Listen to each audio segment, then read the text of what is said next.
So this is an original World War II German Enigma machine.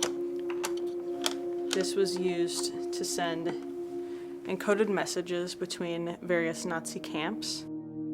It was the secret to Nazi success during World War II. At 6 a.m. every morning, the Nazis would reset their code.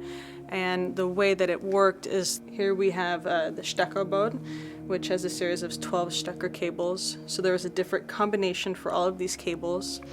And then if you open the machine, you see we have 3 rotors, and there are 26 positions for each rotor.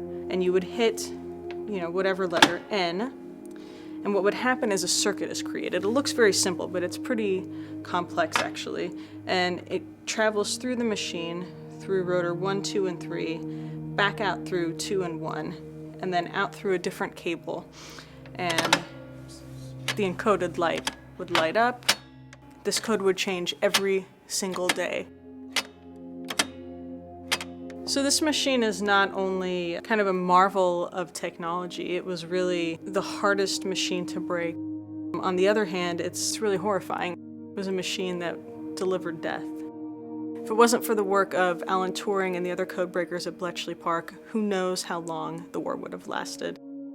The great innovation made by Alan Turing was to build a computer that can actually calculate all the possible permutations all at once, and it was able to go through these within a period of about 3 hours, rather than having thousands of people work 24 hours to not figure it out. This is a very early model Enigma machine, and the way we know this is from pulling the rotors out and looking at the serial number on the rotors themselves, which indicates to us that it's an early model from the early 30s, which would have been amongst the first machines made for the German army. Most machines were destroyed. Nazi orders were, if an encampment was seized, they would rip out the cables, smash the keyboard, and take these rotors out. So to get one in this perfect condition that is still operational is extremely rare.